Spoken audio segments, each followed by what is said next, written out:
ونتوب إليه ونعوذ بالله من شرور أنفسنا ومن سيئات أعمالنا من يهد الله فلا مضل له ومن يضلل فلا هادي له أشهد أن لا إله إلا الله وحده لا شريك له وأشهد أن سيدنا وحبيبنا محمدا عبده ورسوله اللهم صل على سيدنا محمد وعلى آل سيدنا محمد كما صليت على سيدنا إبراهيم وعلى آل سيدنا إبراهيم وبارك على سيدنا محمد وعلى آل سيدنا محمد كما باركت على سيدنا إبراهيم وعلى آل سيدنا إبراهيم في العالمين إنك حميد مجيد ربنا إنا نعوذ بك من قلب لا يخشع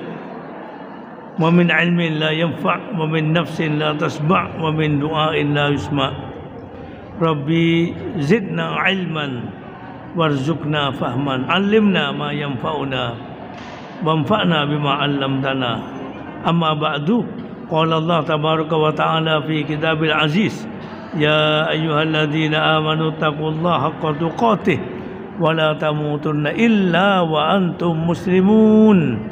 Ibu-ibu yang berbahagia yang dirahmati Allah Ta'ala, bersyukur sekali kita bertemu di tempat ini menjelang 1-2 hari Maulid Nabi Sallallahu Alaihi Wasallam, yang tentunya kita membaca ini apa yang beliau ajarkan kepada kita, khususnya istihbabul khuruj yaumal khamis. Babnya ini urusan safar, anjuran berpergian hari Kamis dan memanfaatkan waktu pagi. Ibu-ibu, mari kita buka dulu dengan basmalah. Bismillahirrahmanirrahim. An Ka'ab bin Malik radhiyallahu anhu anna Nabi sallallahu alaihi wasallam kharaja fi ghazwati Tabuk yaumal khamis wa kana yuhibbu ay yakhruja Yaumul Khamis. Dari Ka'ab bin Malik radhiyallahu anhu, Nabi sallallahu alaihi wasallam biasa pergi ke perang Tabuk pada hari Kamis dan beliau suka pergi pada hari Kamis. Itu pilihan beliau menurut sahabat Ka'ab bin Malik.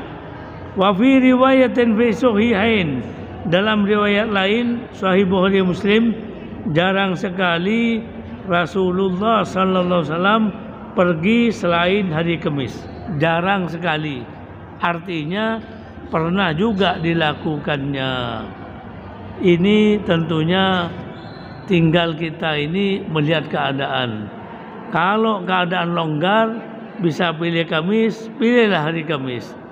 Tapi ketika tidak memungkinkan harus memilih hari lain, maka itu pun juga dibolehkan.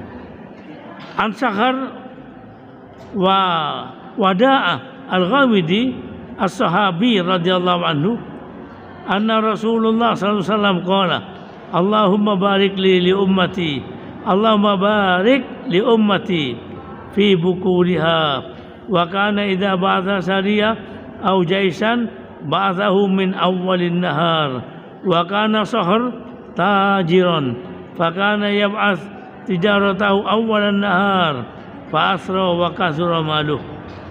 Dari seorang sahabat namanya Sakhar bin Wada'ah Al-Ghamidi, katanya sesungguhnya Nabi itu berdoa, dan ini doa untuk kita. Ya Allah, berkahilah umatku pada waktu pagi harinya. Ini doa beliau. Lalu dilanjutkan lagi keterangan, apabila beliau mengirim pasukan maka diberangkatkanlah pagi hari. Sakhar adalah seorang pedagang. Untuk mengikuti Nabi SAW, ia selalu mengirim dagangannya pada pagi hari, sehingga dia menjadi kaya dan banyak harta, karena dia memulainya semuanya itu di pagi hari. Babnya anjuran berpergian hari Kamis anjuran berpergian hari Kamis. Betul. Jadi Nabi ini punya doa untuk kita. Allahumma barik li ummati fi bukuriha. Ya Allah, tolong ya Allah, berikan keberkahan untuk umatku di pagi harinya. Allah yahdina aini rabbi. Siapa yang suka melakukan sesuatu setelah subuh itu lebih gampang selesai ketimbang kemudian masih tidur dulu bangun jam 8. Ini tentu lain keadaannya. Jadi dia punya tanggungan pekerjaan jam 7. Begitu subuh dia cepat menyelesaikan semua urusan-urusannya. Menjelang jam 7 masuk berangkat dia. Tapi kalau dia masih habis subuh, setelah sholat masih tidur lagi, bangun setengah 7, banyak akan berantakan. Ya, apalagi anaknya ini belum siap mau berangkat sekolah, nanti dimarahi sama ibunya. Padahal yang salah itu ibunya sendiri. Nah, ini umpama seperti itu. Tapi ini bukan di Kediri, ini di Wongsorejo. Berikutnya, dianjurkan mengangkat kepala rombongan. An Ibnu Umar radhiyallahu anhuma qala Rasulullah sallallahu alaihi wasallam, "Law anna an-nas ya'lamuna minal wahdah ma'alam ma saru raqib bilailin wahdah." Allah ya fahfadul. Ibnu Umar radhiyallahu anhu meriwayatkan, katanya Nabi sallallahu alaihi wasallam bersabda, seandainya manusia itu tahu risiko perjalanan sendirian seperti yang aku tahu, tentu tidak akan ada orang yang berani melakukan perjalanan sendirian, apalagi di waktu malam. Makanya Nabi menganjurkan kalau berjalan bepergian jangan sendirian. An Ibni Umar an Amr bin Su'aib an Abi an jaddihi radhiyallahu anhu qala Rasulullah sallallahu alaihi wasallam, ar-raqib syaitan warakiban syaitonani wa salasatu raqbun. Nabi SAW bersabda, orang yang bepergian sendirian itu setan, yang bepergian 2 orang juga setan, yang bepergian 3 orang itu termasuk satu rombongan. Jadi disebutkan dalam keterangan ini Al-Iraqi dalam komentarnya bahwa yang dimaksud setan di sini adalah sama dengan setan, sebab biasanya setan itu suka menyendiri di tempat-tempat yang sunyi seperti lembah atau toilet. Sementara itu ada lagi Al-Imam Al-Khattabi mengatakan bahwa bepergian sendirian itu adalah kebiasaan setan dan menyerukan orang supaya bepergian sendirian, termasuk juga berduaan. Jadi sebaiknya jangan sendirian, cari teman. Ini diusahakan seperti itu. Berikutnya, An Abi Sa'id wa Abi Hurairah radhiyallahu anhuma qala Rasulullah sallallahu alaihi wasallam, idza kharaja thalatha fi safar falyu'ammiru ahadahum. Apabila 3 orang dalam bepergian, maka hendaklah salah seorang di antara mereka diangkat sebagai ketua rombongan. Jadi kalau kita berangkat keluar kota dengan mobil yang isinya itu 10 orang atau 8 orang, maka menurut Nabi sallallahu alaihi wasallam supaya ditunjuk siapa ini yang mau memegang pimpinan. Karena kalau semua memimpin repot nanti. Mau berhenti di mana, mau sholat di mana, mau istirahat makan di mana, itu maunya masing-masing. Tapi kalau ada pimpinan, nah pimpinan yang ngatur supaya perjalanan ini baik. Kalau tidak ada pimpinannya, nanti urusannya bisa terjadi pertengkaran di perjalanan. Ini sangat tidak baik sekali. Berikutnya, an Ibnu Abbas radhiyallahu anhuma, anin Nabi sallallahu alaihi wasallam, khairus sahabah arba, wa khairus saraya arba'umiyah, wa khairul juru wa khairul juyusi arba'atu alaf, walan yughlabasna asharu alfan min killah. Kata Ibnu Abbas radhiyallahu anhuma, dari Nabi sallallahu alaihi wasallam, sebaik-baik kawan adalah 4. Sebaik-baik pasukan itu 400. Sebaik-baik bala tentara itu 12.000. Dan 12.000 personal itu tidak akan dapat dikalahkan dari segi jumlahnya. Jadi anjuran Nabi sallallahu alaihi wasallam, pokoknya kita ini usahakan ada kawannya, ada temannya, kemanapun. Jadi kalau kita mau menjenguk saudara kita yang sakit di dalam kota, apalagi luar kota, cari teman. Itu lebih baik. Ataupun mungkin di dalam kota, cari teman, kawan bersama-sama. Mau mengunjunginya di mana? Di rumahnya, di rumah sakit bersama-sama. 4 orang, 5 orang, ini jauh lebih bagus daripada hanya seorang diri. Berikutnya, sopan santun dalam perjalanan, persinggahan, bermalam dan tidur bagi musafir.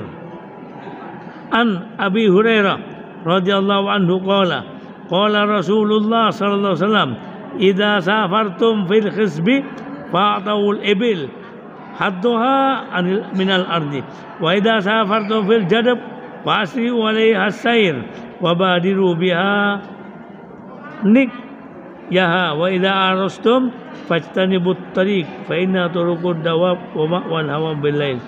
Kata Nabi sallallahu alaihi wasallam, apabila kamu bepergian di daerah subur, maka berilah untamu itu bagian makan rumput-rumputan.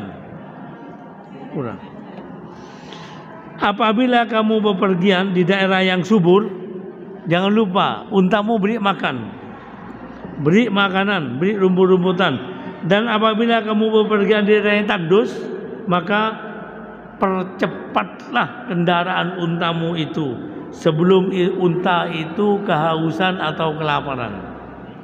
Dan apabila kamu hendak berkemah, maka jangan di tengah jalan, karena jalan itu menjadi tempat lewat binatang dan kutu-kutu malam. Ini anjuran Nabi sallallahu alaihi wasallam, khususnya waktu itu keadaan padang pasir. Kita akan lanjutkan dulu sabda beliau. An Abi Qatadah radhiyallahu anhu kana Rasulullah sallallahu alaihi wasallam idza kana fi safar fa arasa bilailin ittaja ala yamin, wa idza arasa qabla subuh nasafa dira'ahu wa wada'a ra'sahu ala kaffih. Dari Abu Qatadah radhiyallahu anhu, Nabi sallallahu alaihi wasallam apabila dalam bepergian lalu beristirahat di waktu malam, maka beliau tidur miring ke kanan. Dan apabila istirahat mendekati waktu subuh, beliau menegakkan lengannya lalu tidur sambil menyandarkan kepalanya pada tapak tangannya. Kalau waktu tidur malam banyak waktu, Nabi tidur yang baik, lambung kanan di bagian bawah. Kalau sudah menjelang subuh, maka tidurnya itu dirubah, menegakkan tangan sambil meletakkan kepala pada telapak tangan, karena enak, mudah bangun tidurnya. Pakai ini dibuat bantal supaya terlagi bangun atau adzan waktu subuh cepat bangun. Tapi kalau menjelang subuh tidurnya yang bagus, pakai selimut, pakai bantal, adzan tidak dengar. Nah, ini yang terjadi. Makanya kalau sudah menjelang subuh itu bangun, itu waspadai. Itu khawatir begitu tertidur lagi, lalu kemudian begitu nyenyak subuhnya ketinggalan. Itu yang tidak diinginkan. An Abi Tha'labah Al-Husaini radhiyallahu anhu, dari Abu Tha'labah Al-Husani radhiyallahu anhu berkata, biasanya orang-orang kalau berkemah beristirahat maka mereka biasa berpisah-pisah di lembah-lembah. Lalu Nabi SAW bersabda, berserak-seraklah kamu di lembah itu, sebenarnya adalah ulah setan. Sejak itu mereka lalu berkemah pasti berkumpul di satu tempat. Jadi ketika mereka itu dalam safar lalu mau istirahat, membuat, kalau di Arab itu membuat tenda, membuat kemah. Tapi ini orang-orang itu ada di sana, ada di sana, ada di sana, berpisah-pisah. Itu kata Nabi SAW itu perbuatan setan, tidak boleh. Harus berkumpul semua. Berkumpul. Rombongan ini kalau mau bermalam itu harus satu dengan yang lain dekat. Dekat. Kalau ada apa-apa itu bisa dihadapi bersama. Tidak boleh berpisah-pisah, karena itu termasuk perbuatan setan. Berikutnya, An Sa'al bin Amr wa qila Sa'al Ar-Rabi' al-Ansari wa huwa min, dari Sa'al bin Amr, ada yang mengatakan Sa'al bin Rabi' bin Amr al-Ansari yang terkenal sebagai Ibnu Handaliyah, di mana dia termasuk orang yang ikut dalam Bai'atul Ridwan, berkata, pernah Rasulullah SAW berjalan melewati seekor unta yang sangat kurus, lalu beliau bersabda, takutlah kepada Allah terhadap binatang-binatang yang bisu ini. Naikilah dengan cara yang baik, berilah makan dengan cara yang baik, makanlah dagingnya dengan cara yang baik pula. Jadi Nabi Sallallahu Alaihi Wasallam itu mengingatkan kepada siapapun untuk pandai-pandai berbuat baik dalam hidup ini. Ketika dia punya kendaraannya itu namanya unta misalnya, maka unta ini dipelihara baik-baik, diberi makan baik-baik, dan seterusnya. Pokoknya baik-baik, supaya nanti juga ketika disembelih dagingnya juga baik. Makanya kemudian farkabuha salihah wa kuluha salihah, kendarailah dengan baik ini unta, jangan dipukuli, disiksa, apalagi tidak diberi makan, tidak diberi minum, hanya dikendarai. Kalau tidak mau jalan lalu dipukul, ini sangat berdosa pada Allah. Makanya kemudian perlakukan hewan ini dengan baik, dengan santun, dengan ramah, dengan penuh kasih sayang, termasuk mengendarainya, memberi makan, memberi minum, kapan harus istirahat. Nah, itu dijadikan seperti itu. Kita juga seperti itu, punya kendaraan itu yang bagus, yang bersih. Jangan setelah kena hujan, kena lumpur, tidak pernah dicuci itu berbulan-bulan. Kan kesian juga, itu juga ingin dia bersih, ingin dia bagus. Antara lain seperti itu. Berikutnya, An Abi Ja'far radhiyallahu anhu. An Abi Ja'far Abdullah bin Ja'far radhiyallahu anhu, dari Ja'far Abdullah bin Ja'far radhiyallahu anhu, dia berkata, saya pada satu hari pernah dibonceng Nabi sallallahu alaihi wasallam. Beliau membisikkan di telingaku sesuatu yang tidak pernah aku ceritakan pada orang lain. Dan Rasulullah sallallahu alaihi wasallam jika ingin pergi ke belakang, beliau berlindung di balik tonggak atau pagar kebun kurma untuk tidak terlihat oleh orang lain. Dalam riwayat Burkani dengan sanad yang biasa dipakai Muslim ada tambahan. Lalu Nabi masuk ke dalam kebun orang Ansor, Tiba-tiba di dalamnya ada seekor unta. Setelah unta itu melihat Nabi SAW, dia berbunyi, merintih dan mencucurkan air matanya. Lalu didekati Nabi SAW, kemudian dielus punggung dan dekat lehernya. Lalu dia tenang. Kemudian Nabi bertanya, siapa pemilik unta ini? Lalu datanglah seorang Ansor. Kemudian dia menjawab, unta ini milik saya ya Rasulullah. Nabi bersabda, apakah kamu tidak takut kepada Allah terhadap binatang ini yang diamanatkan kepadamu? Unta ini mengadu kepada saya bahwa kamu membiarkannya lapar dan senantiasa lelah bekerja. Kalau dalam Al-Quran kita tahu yang berbicara dengan binatang itu siapa? Nabi Sulaiman. Mendengar bicaranya semut, berbicara dengan burung hudhud, bicara. Karena burung hudhud punya bahasa, binatang pun punya bahasa, semut punya bahasa. Ya persoalannya kita ini tidak ngerti bahasanya. Kambing itu mengembek, apa artinya itu? Coba ada kitab terjemah bahasanya kambing, enak. Kalau embek begini ya ketemu. Seperti terjemah bahasa asing. Ini tidak tahu kita. Yang tahu Nabi Sulaiman. Nabi SAW ketika bertemu dengan unta ini menangis. Ternyata kata Nabi SAW kepada pemilik unta, siapa punya unta ini? Saya ya Rasulullah. Unta ini memberitahu kepada saya bahwa dia hanya dikendarai terus-menerus, tapi tidak pernah diberi makan. Tidak pernah. Artinya hanya tenaganya diambil, dikendarai, tapi makan minumnya tidak terjaga. Ini yang Nabi katakan kepada pemiliknya, bertakwalah kamu kepada Allah dalam persoalan binatang ini. Apalagi binatang itu diikat. Sehingga dia tidak bisa kemana-mana. Lain dengan kucing. Kucing ini kalau dilepas, dia cari makan sendiri, dia cari rezeki sendiri. Maka siapapun yang mengikat kucing, dia bertanggung jawab menjaga makan dan minumnya dan lain-lainnya. Kalau tidak, seperti seorang wanita yang masuk neraka lantaran mengikat kucing sampai mati.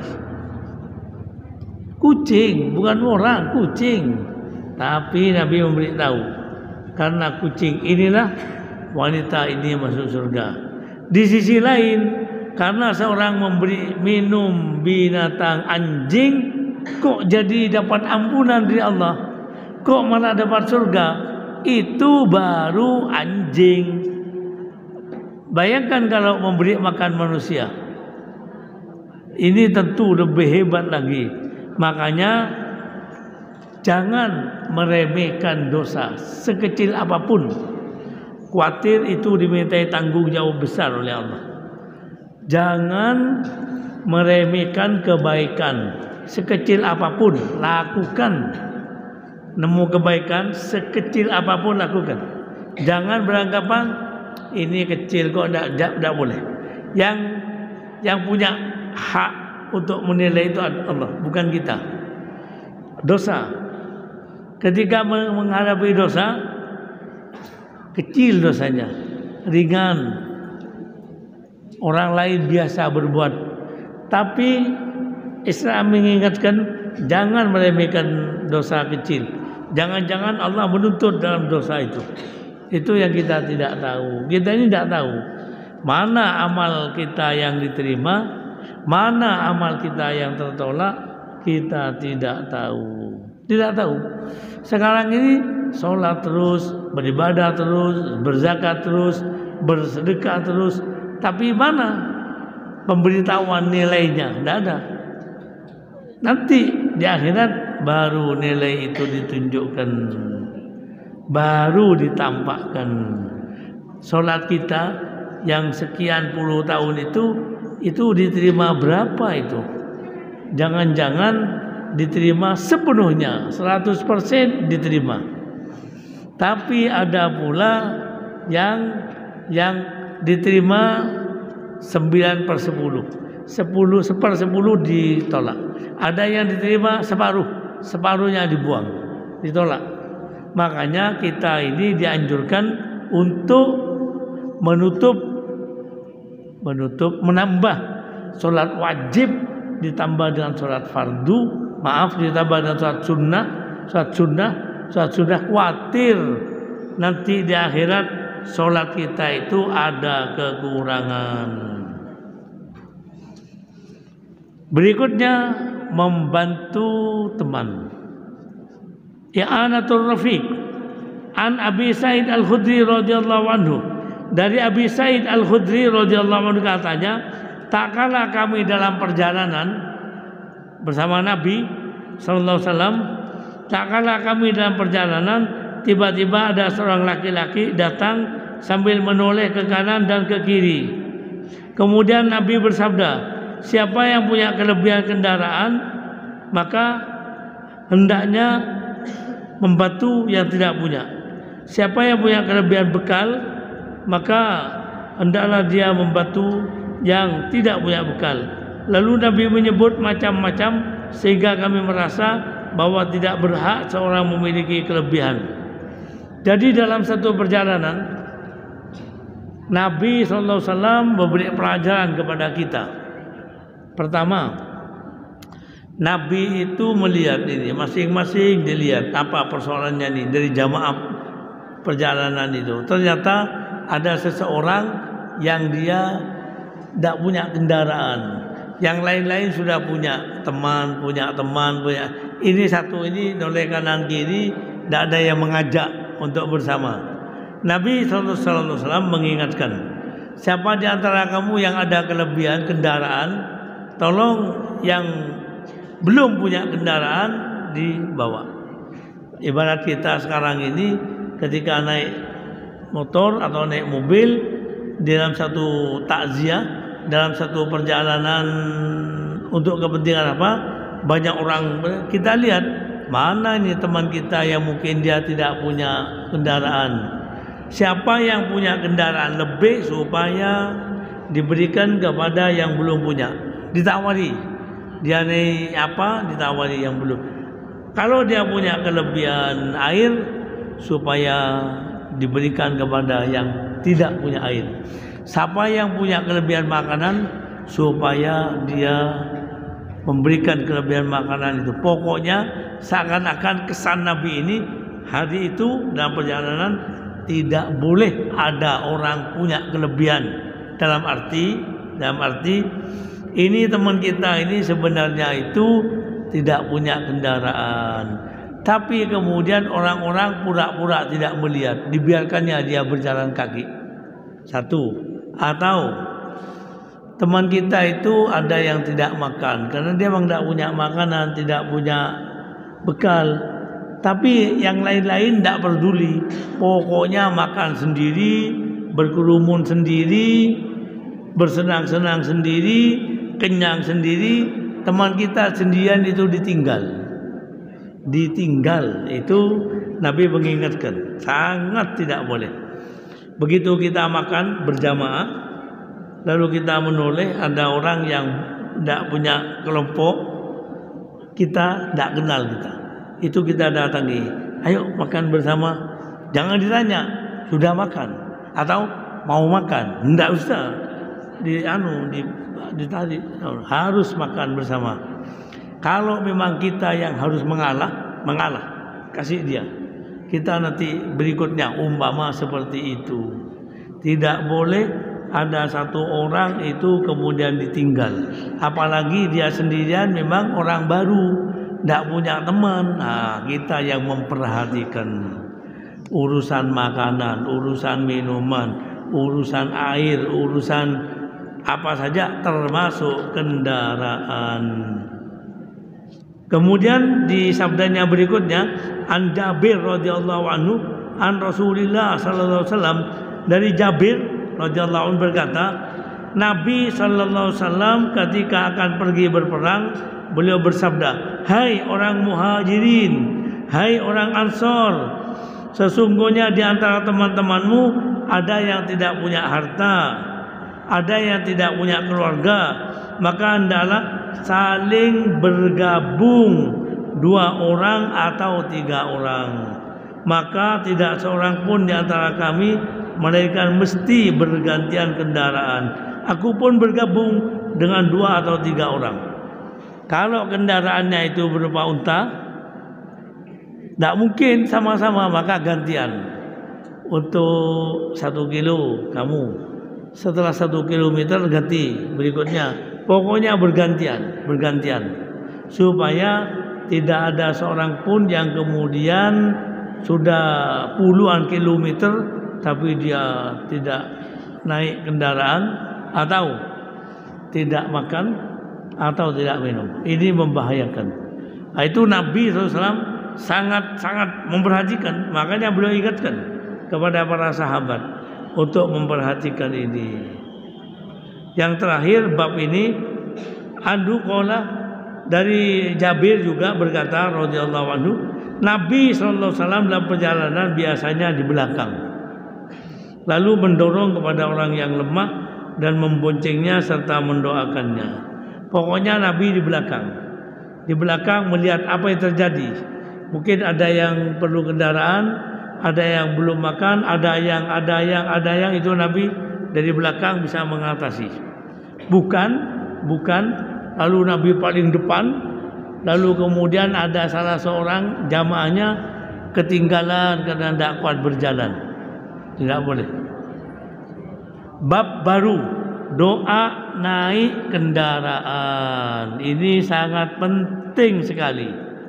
Yaitu qala Allah Ta'ala wa ja'ala lakum minal fulki wal an'ama tarkabun litastawu ala zuhuri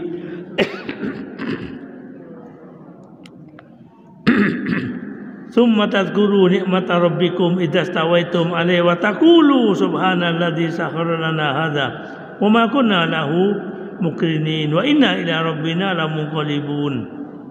Allah menjadikan kamu semua berpasang-pasangan dan menjadikan untuk kamu kapal dan binatang ternak yang dapat kamu kendarai, supaya kamu duduk di atas punggungnya kendaraan itu, kamu kemudian ingat nikmat Allah, dan apabila kamu sudah duduk di atasnya, dan supaya kamu mengucapkan, ini ucapannya, subhanalladzi sakhkhara lana hadza wa ma kunna lahu mukrinin.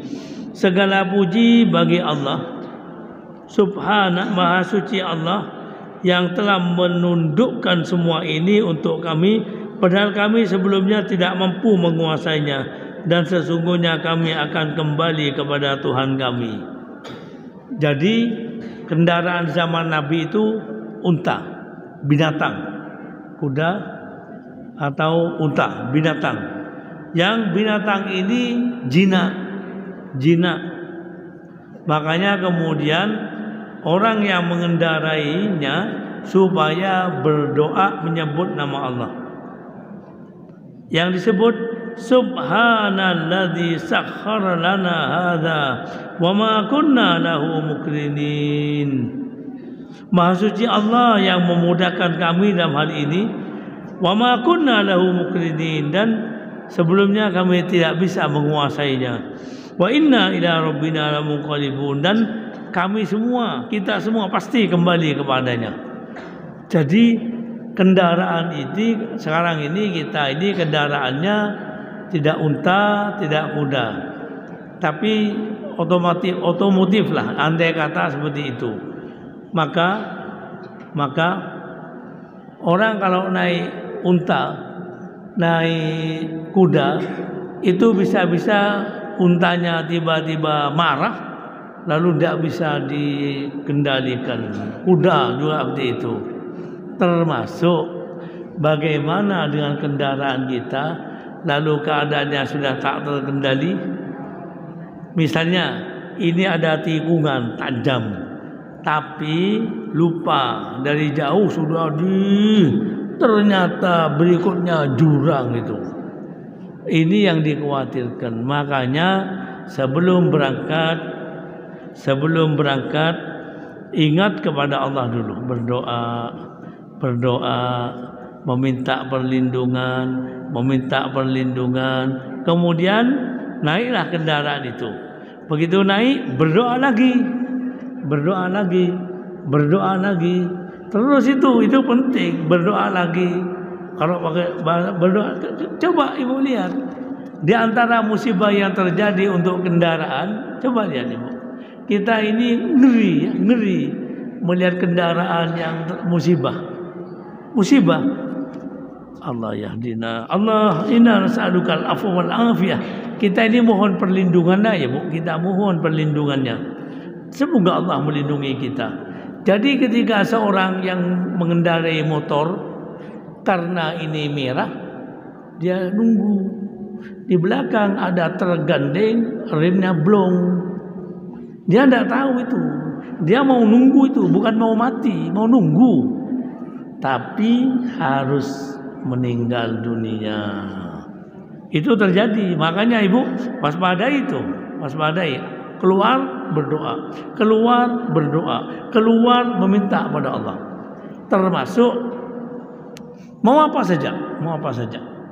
Karena keadaan itu bisa tidak menentu. Ibu pernah lihat sepak bola? Coba lihat yang terjadi sekarang.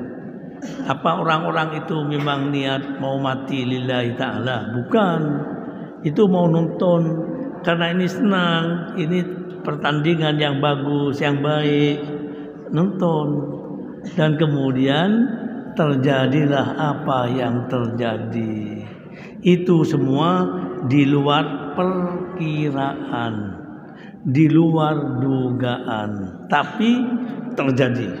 Itu di sana, di lapangan sepak bola. Nanti di tempat lain juga seperti itu bisa terjadi.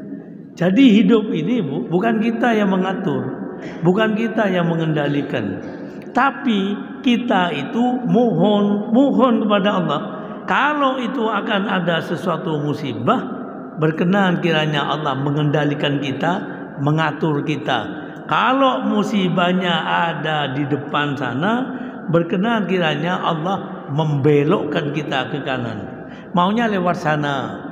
Tapi hati ini dengan kuasa Allah tidak lewat sana, lewat lain. Padahal di sana ada musibah. Ini yang bisa terjadi dan ini bisa kita minta kepada Allah. Makanya jangan tidak meminta. Minta. Yang mau diminta apa?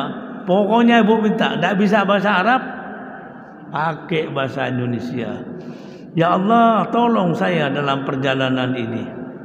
Tolong saya, lindungi saya. Tidak ada perlindungan kecuali perlindungan-Mu. Lindungilah. Bicara sendiri dengan Allah. Ya Allah, tidak ada kemudahan kecuali kemudahan-Mu. Mudahkan urusan saya. Tidak ada keselamatan kecuali keselamatan dari-Mu. Selamatkan saya. Nanti berwirid, berzikir, berdoa lagi, berwirid, berzikir terus seperti itu.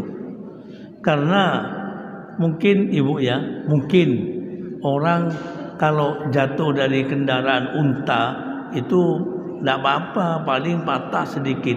Kalau orang dalam kecepatan tinggi mobil bersama 10 orang lalu kemudian terbang ke sawah, apa yang terjadi? Ini sangat berat sekali. Makanya jangan lupa ada doanya. Nah, di sini di ayat berikutnya, di hadis berikutnya, an Ibnu Umar radhiyallahu anhu, anna Rasulullah sallallahu alaihi wasallam kana idza stawa ala ba'irihi kharijan ila safar kabbaru thalathan. Ibu-ibu, coba ibu perhatikan. Di sini disebutkan sesungguhnya Nabi sallallahu alaihi wasallam apabila telah duduk di atas kendaraannya hendak bersafar, maka beliau bertakbir 3 kali lalu berdoa.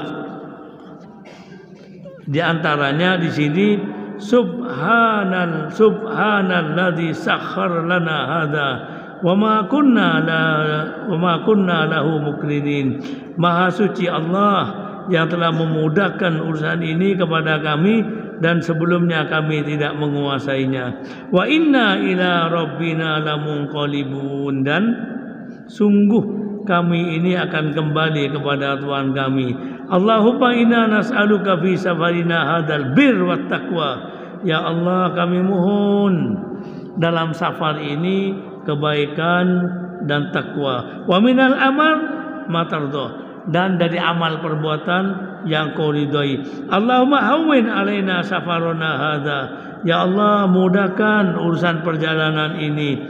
Wa adwi anna bu'dahu, dan pendekkan jaraknya. Allahumma antas sahib fis safar. Ya Allah, engkau teman dalam perjalanan. Wal khalifatu bil ahli, pengganti untuk urusan keluarga. Allahumma inni a'udzubika min wa'tha'is safar wa ka'abatil mandar wa su'il muqallab fil ahli wal mal. Ya Allah, saya berlindung kepadamu dari payahnya perjalanan dan buruknya pemandangan dan buruknya wasu'ul muqallab, dan buruknya kembali kepada harta dan keluarga. Wa idza raja'a qala hunna wa zada fihinna ajibun taibun abidun li rabbina hamidun. Dan kalau kembali pulang, beliau berdoa seperti tadi dan menambahkan, kami kembali, kami bertaubat dan tetap beribadah serta memuji kepada Tuhan kami. An Abdullah bin Sarjis radhiyallahu anhu, dari Abdullah bin Sarjis radhiyallahu anhu berkata, Nabi SAW apabila berpergian, beliau memohon perlindungan kepada Allah dari kesulitan perjalanan, dari keburukan perubahan dan kebingungan sesudah ketenangan, doanya orang yang teraniaya, serta buruknya pandangan kepada keluarga maupun harta. Artinya orang yang dalam bepergian, ibu, tentu kita berdoa kepada korban yang terjadi kemarin itu, Allah merahmati mereka dan Allah mengampuni mereka. Itu yang nonton itu apa ada dari luar kota tuh, Bu? Ada aja? Ada dari luar kota. Allah, nas'alullah al-afiyah, kita mohon kepada Allah rahmatnya, bantuannya, perlindungannya. Berangkat hidup, pulangnya meninggal. Coba Ibu lihat, ini kehidupan. Jadi keluarga yang tidak siap itu keluarga untuk menerima orang biasa. Memang tiap waktu dia pergi pulang biasa. Nonton di sana biasa. Nah, sekarang pulang dalam keadaan sudah menjadi jenazah. Coba Ibu lihat betapa beratnya itu keluarga yang menerima itu. Kecuali orang mukmin sudah tahu ini semua takdir. Ini semua takdir, harus diterima dengan inna lillah wa inna ilaihi raji'un. Sudah kembali kepada Allah. Ini waktunya kembali. Karena sudah waktunya kembali, ya mesti kembali kepada Allah. Jadi kata pepatah Arab, tanawwa'atil asbab wal maut wahid. Bermacam sebab tapi mautnya satu. Bermacam sebab untuk sampai kepada kematian itu bermacam-macam cara. Tapi yang jelas satu mati. Mungkin mati karena ini, mungkin mati karena ini, mungkin mati tapi sama kematian. Ini antara lain seperti itu. Dan berikutnya ibu-ibu, yaitu sabda Nabi sallallahu alaihi wasallam an Ali bin Rabi'ah, dari Ali bin Rabi'ah berkata, aku menyaksikan Ali bin Abi Thalib radhiyallahu anhu diberi kendaraan untuk dikendarainya. Setelah beliau meletakkan kakinya di atas kendaraan, beliau membaca bismillah, dan setelah duduk di atasnya membaca alhamdulillah 3 kali, kemudian membaca Allahu Akbar 3 kali, lalu membaca yang tadi kita sebutkan, Maha suci Engkau, sesungguhnya aku telah berbuat zalim terhadap diriku, maka ampunilah aku, sesungguhnya tidak ada yang bisa mengampuni dosa melainkan Engkau. Lalu beliau tersenyum, tertawa. Kemudian ditanya, wahai sahabat Ali bin Abi Thalib, mengapa engkau tertawa? Beliau menjawab, saya ini teringat Nabi SAW berbuat seperti apa yang aku lakukan. Waktu itu Nabi juga tertawa. Lalu beliau bertanya, ya Rasulullah, mengapa engkau tertawa? Mengapa engkau tersenyum? Beliau menjawab, Allah Tuhanmu yang Maha Suci kagum terhadap hambanya yang berdoa, ampunilah dosaku. Sedangkan dia tahu bahwa tidak ada yang dapat mengampuni dosa selain aku. Ini yang dilakukan oleh Ali bin Abi Thalib. Jadi Ali bin Abi Thalib ini naik kendaraan, disiapkan kendaraan, beliau naik. Begitu beliau naik, beliau mengucap bismillah. Mau naik, kalau kuda itu masih kaki satu naik untuk bismillah. Kemudian begitu sudah duduk, yang dibaca apa? Alhamdulillah alladzi sakhkhara lana hadza wa ma kunna lahu muqrinin wa inna ila rabbina lamunqalibun. Sesudah itu beliau membaca alhamdulillah 3 kali. Sesudah itu beliau membaca Allahu Akbar 3 kali. Kemudian beliau berdoa, subhanaka inni dzalamtu nafsi faghfirli fa innahu la yaghfirud dzunub illa anta. Selesai berdoa, beliau tersenyum. Itu dilihat oleh orang-orang. Lalu ada yang bertanya, wahai sahabat Ali, Amirul Mukminin, kenapa engkau tertawa? Kenapa engkau tersenyum? Ada apa? Lalu ternyata tersenyum itu mengikuti Nabi SAW. Jadi bukan hanya doa, tersenyum itu juga mengikuti Nabi. Kata beliau, saya ini pernah melihat Nabi SAW naik kendaraan. Begitu beliau naik, ya seperti saya tadi, kemudian sampai akhirnya beliau tersenyum. Lalu beliau ditanya, ya Rasulullah, kenapa engkau tersenyum? Kenapa engkau tertawa? Tersenyumlah. Kata beliau, saya ini tersenyum karena sesungguhnya Allah itu yang Maha Suci sangat kagum kepada hambanya yang suka berdoa, Allah maghfirli, ya Allah ampuni dosaku. Dalam keadaan si hamba ini tahu bahwa tidak ada yang bisa mengampuni dosa selain aku. Kata Nabi di hadisnya ini, Allah maghfirli dunubi ya'lam annahu la yaghfirud dunub ghairi. Allah itu kagum kepada hamba yang berdoa, Allah maghfirli dunubi, Allah ampuni dosaku. Dalam keadaan si hambaku tahu kalau tidak ada yang kuasa bisa mampu mengampuni dosa selain aku. Tahu. Ini jadi ibu-ibu ketika mengatakan, ya Allah, tidak ada yang kuasa mengampuni dosa saya selain Engkau. Ini kalimat ini sangat disukai Allah. Coba lihat, siapa yang bisa mengampuni dosa? Kita ini kan hanya memaafkan tuh, Bu. Ada masalah, minta maaf. Ada masalah, maaf. Tapi orang perorangan lalu mengampuni dosa kita, ya sudah, dosamu yang tahun 2000 itu semua saya ampuni. Tidak bisa, dia tidak punya hak. Yang punya hak, Allahumma firli fa innahu la yaghfirud dzunuba illa anta.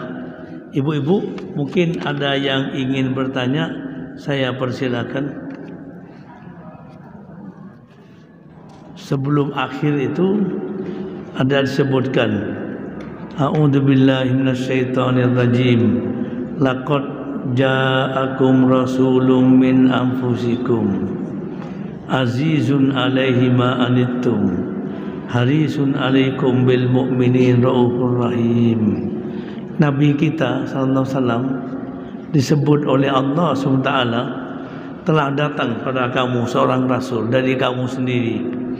Azizun alaihi ma anittum, berat sekali pada dirinya apa yang menimpa kamu. Harisun alaikum, sangat menginginkan kebaikan atasmu. Bil mu'minin raufur rahim, dan kepada orang mukmin sangat penyantun, sangat penyayang sekali. Itu Nabi kita yang kelahirannya di kalender itu 12 Rabiul Awal yang nanti jatuh pada hari Sabtu. Jadi Nabi SAW memikirkan kita umatnya itu, begitu beliau jadi rasul itu siang malam, pagi petang, itu yang dipikirkan nasib kita. Nasib kita terus menerus. Itu Bu ada di surat Al-Maidah. Di surat Al-Maidah sebelumnya surat Ibrahim. Surat Ibrahim ini Nabi Ibrahim menyebutkan tentang berhala yang banyak menyesatkan orang. Lalu kata Nabi Ibrahim, "Faman tabi'ani fa innahu minni." Ya Allah, siapa yang mengikuti aku, dia termasuk golonganku. "Wa man asani fa innaka ghafurur rahim." Siapa yang durhaka kepadaku, maka Engkau ya Allah Maha penyayang lagi Maha pengasih. Nabi Isa lain lagi ucapannya. Nabi Isa di surat At-Taubah, ketika Nabi Isa berkata kepada Allah, "In tu'adzibhum fa innahum ibaduk." Ya Allah, kalau Engkau siksa mereka karena kedurhakaan mereka, itu sungguh itu hambamu. Wa in taghfir lahum fa innaka antal azizul hakim. Dan kalau Engkau berkenan mengampuni, maka sungguh Engkau Maha perkasa lagi Maha bijaksana. Beliau mengangkat tangan kepada Allah. Allahumma ummati, ya Allah umatku, ya Allah umatku. Lalu Allah perintahkan kepada Jibril, idhab ila Muhammad. Dan Allah Maha tahu. Hei Jibril, coba pergi kepada Muhammad. Fasalhu ma yubki, tanya kenapa dia menangis, apa yang membuatnya dia menangis. Jibril datang tanya, ibaratnya dengan bahasa yang bisa kita pahami, wahai Rasul, kenapa engkau menangis? Wahai Rasul, kenapa engkau menangis? Tiba-tiba diterangkan oleh Nabi, aku menangis karena berat memikirkan umatku. Ini mungkin bahasa yang agak bebas sedikit supaya kita paham. Saya berat memikirkan umat saya berat memikirkan nasib umat saya, lebih-lebih lagi di akhirat. Berangkatlah Jibril kepada Nabi SAW, berangkatlah Jibril kepada Allah SWT. Setelah dari Nabi SAW sudah tahu persoalannya, berangkat kembali kepada Allah SWT. Apa jawaban Allah? Dan ini semuanya dibuat bahasa supaya kita ini tahu. Padahal Allah itu Maha tahu. Tanpa Jibril juga Allah sudah tahu itu. Tapi ini supaya kita lah yang tahu. Allah Ta'ala berfirman, sampaikan Jibril kepada Rasulku itu, ya Jibril, idhab ila Muhammad. Jibril, balik pergi kepada Muhammad. Fakul, katakan, inna sanurdika fi ummatika wala nasu'uka. Sampaikan kepada Rasulku Muhammad itu, kami Allah akan menjadikan dia senang, bahagia dalam urusan umatmu, dan kami Allah tidak akan mengecewakan kamu dalam urusan umat ini. Jadi Allah mengatakan, inna sanurdika fi ummatik, wahai Rasul, dalam urusan umatmu kami akan memberikan kesenangan, kebahagiaan untukmu dan tidak akan mengecewakanmu. Makanya Nabi SAW bersabda, kullu ummati yadkhulunal jannah, semua umatku masuk surga, semua umatku, kecuali yang menolak, tidak mau. Para sahabat agak heran, ya Rasulullah, siapa itu yang menolak untuk masuk surga? Kata Nabi, man ata'ani dakhulal jannah, siapa yang taat kepadaku masuk surga. Wa man asani faqad aba, siapa yang durhaka kepadaku berarti dia tidak ingin masuk surga. Mari kita berdoa. Pertama kita awali dengan tahmid, puja-puji untuk Allah. Kita juga nanti berdoa untuk kita yang sudah terus-menerus membaca Al-Quran, mempelajari Al-Quran. Kita awali dengan Al-Fatihah. A'udzubillahi minasyaitonir rajim. Maliki yaumiddin.